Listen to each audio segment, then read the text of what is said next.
Buenas noches. Voy a compartir un tema por el cual he recibido bastantes consultas. A algunos les va a interesar, otros tal vez no tanto. Pero no deja de ser oportuno y pertinente, ya que con la cuarentena muchos han invertido tiempo en ver a través de YouTube o de Face prédicas o estudios, mensajes de otros pastores. E incluso algunos con buen tino, con buen deseo, con buena predisposición, han llegado a recomendar tal mensaje o tal predicador. Esto no es malo siempre y cuando vos, como creyente, sobre todo si sos nuevo, al oír el mensaje de alguien, tengas la Biblia y consultes para ver si lo que esta persona está enseñando, predicando, está sustentado, basado en la palabra de Dios. ¿Por qué? Porque puede decir que es el pastor tal, el predicador tal, el apóstol tal, y tal vez no estar predicando la palabra de Dios. Como un efecto colateral de esta tendencia de algunos de ver mensajes de otros pastores, de otras iglesias, de otros predicadores, algunos me han llegado a preguntar si yo soy calvinista o si soy arminiano. Otros me han consultado qué es ser calvinista.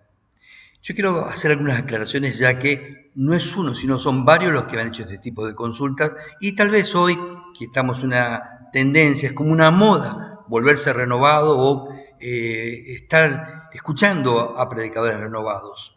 Tanto Calvino como Arminio representan dos posturas o posiciones, o escuelas de teología que no son las únicas, ni son excluyentes entre sí. Además, ninguna de las dos es dueña de la verdad, pues la verdad está en la palabra de Dios. Solo la Biblia fue inspirada por Dios. Estos autores, buenos estudiantes, buenos teólogos, sin embargo, ninguno de ellos fue inspirado.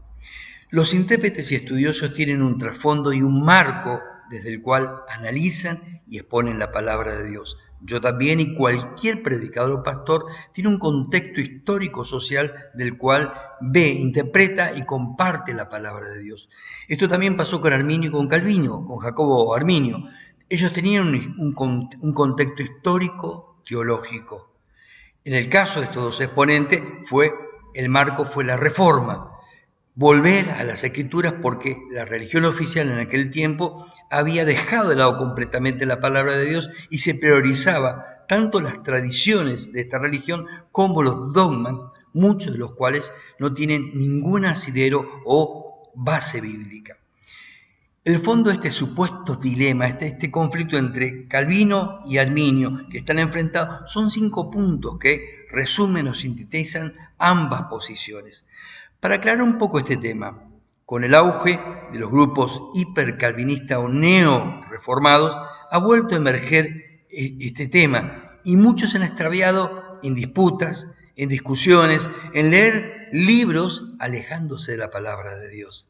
Pero también algunos que han escuchado la exposición de estos neo-reformados o hipercalvinistas, al escucharlos, al saber de sus estudios, le han surgido preguntas, dudas o inquietudes. Recuerda que Pablo dice que examinemos todo, pero retengamos lo bueno. Y lo bueno es la palabra de Dios, no la palabra del hombre. Lo que nos aleja de su palabra, por más que tenga un formato cristiano, no es bueno, no desenfoca de la misión y de la tarea de la iglesia y de la sencillez del Evangelio. Debemos recordar que tanto Calvino como Arminio, como el resto de los reformadores, eran, como en su gran mayoría, todos los reformadores, o monjes o sacerdotes. Esto significa que tenían conocimiento de las Escrituras, de las tradiciones y enseñanzas de la Iglesia oficial, y que en lugar de buscar un acuerdo entre los distintos reformadores, cada uno se enfocó y desarrolló su propio punto de vista, convirtiéndose esto en una galería de posturas en las cuales había puntos en común y puntos en los cuales no solo no se ponían de acuerdo, sino que estaban enfrentados. A tal punto llegó este enfrentamiento que en algún momento hubo persecución, dando lugar a la vergonzosa Inquisición protestante. Yo soy pastor bautista, tengo el privilegio de servir dentro de esta denominación, que no es mejor que ninguna. Allí el Señor me llevó, yo entiendo que Él tuvo sus razones y me encanta porque uno de los principios es la Escritura, responder de la palabra de Dios. ¿Cuál es la necesidad de un balance teológico entre vamos a ir a una de las doctrinas que surgen de Calvino y de Arminio, entre la elección o predestinación. La elección, amados, es una doctrina preciosa. Es un llamado, una herramienta o medio para la redención de otros. En otros mensajes que hemos venido hablando, vamos a hablar de las tensiones que hay. Y hoy quiero hablar de esta tensión que está vinculada entre sí, libre albedrío y predestinación. No se excluyen mutuamente como estas posturas antagónicas, Calvino y Arminio, lo hacen ver. Hoy quiero tocar este tema precisamente por ser tan inquietante para muchos. En el Antiguo Testamento, el término de elección o ser escogido fue utilizado básicamente para el servicio. Cuando el Señor escogía, llamaba, se manifestaba a alguien, estaba vinculado a un propósito de acuerdo a sus planes. Esto fue muy evidente en los casos de Abraham, Salomón, Samuel, David y Jeremías. En Nehemías, por ejemplo, se usa el verbo bachar para la elección de Abraham. Quiero compartir este texto por interesante porque este pasaje de Nehemías 9, del 7 al 10, presenta la elección, pero también, y otros no lo ven, la tensión entre la elección y el libre albedrío. El pasaje dice así: Tú, Señor, eres el Dios que escogió a Abraham. Tú le ordenaste a salir de Ur de los Caldeos. Tú le pusiste por nombre Abraham. Tú le consideraste digno de confianza e hiciste un pacto con él. Tú prometiste dar a sus descendientes la tierra en que vivían cananeos, los hititas, los amorreos, los fereceos, los jebuseos, los jerjeseos, y cumpliste tu promesa porque eres justo. Hasta aquí vamos bien. Vemos la elección, vemos el propósito y que hay un plan asociado a esta elección. Pero sigamos leyendo. En el verso 9 y 10, habla del llamado, la elección y el rescate del pueblo hebreo. Y dice: Tuviste en Egipto la aflicción de nuestros padres. Escuchaste su clamor en el Mar Rojo. Tú realizaste señales y maravillas contra el faraón y su ejército y contra todos los habitantes de su país. Sabías que habían tratado a tu pueblo con soberbia. He aquí la causa. Ese día engrandeciste tu nombre como lo has engrandecido hoy. Ante sus propios ojos dividiste el Mar Rojo en dos y tu pueblo pasó por él como por tierra seca. Sus perseguidores, en cambio, los hundiste en el mar como se hunde una piedra en aguas profundas. Este pasaje es realmente pertinente, es importante porque no nos hace perder la tensión entre la elección y el libre albedrío. ¿Por qué? Porque Dios escoge a este pueblo, lo llama. Hace cosas maravillosas, se manifiesta como tal vez nunca en la historia se manifestó, haciendo realmente cosas extraordinarias. ¿Qué pasó con el pueblo que Dios llama, escoge, redime, saca de Egipto mostrándole sus maravillas? Todo este pueblo, salvo Josué y Caleb, aunque fue llamado, aunque fue escogido, queda en el desierto. Hasta Moisés, que era su conductor, muere y no entra en la tierra prometida. La elección en el Antiguo Testamento podía ser circunstancial, como en el caso de Saúl o Jonás, que fue llamado para una misión, o perdurar, como en el caso de Abraham y de David.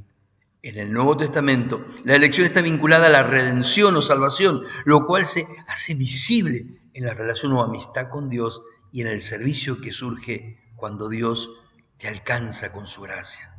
Muchos han ido a extremos o posiciones dogmáticas por considerar incompatibles la soberanía interactuando con la voluntad humana, asumiendo que se excluyen mutuamente, calvinismo versus arminio. Es necesario aclarar que no es igual el libre albedrío en una persona que no tiene a Dios, una persona natural que por su condición espiritual está alejado, separado de Dios, no tiene el Espíritu Santo, que el creyente que sí tiene el Espíritu Santo, que fue alcanzado por la gracia de Dios y que Dios obra en su vida para producir en él una progresiva y rendición o entrega, donde el señorío de Dios permite que los planes de Dios se realicen en su vida, pero esto es un proceso donde no somos ni marionetas ni títeres de Dios, sino que Dios nos convence, nos enseña, nos persuade, nos va atrayendo hacia Él, permitiéndonos participar en ese proceso, rindiéndonos, creyendo, confiando. A mi modesto entender, el problema del calvinismo versus el arminianismo es que ambos, toma algunos pasajes, lo aíslan, rompiendo las tensiones y saliéndose del marco del contexto de todo el Nuevo Testamento.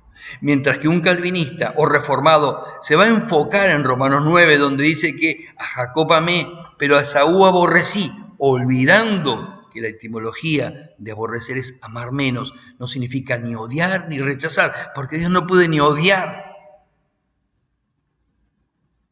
Y olvidan que este verbo, miseo, en el idioma Nuevo Testamento, se traduce como amar menos o amar un poco menos.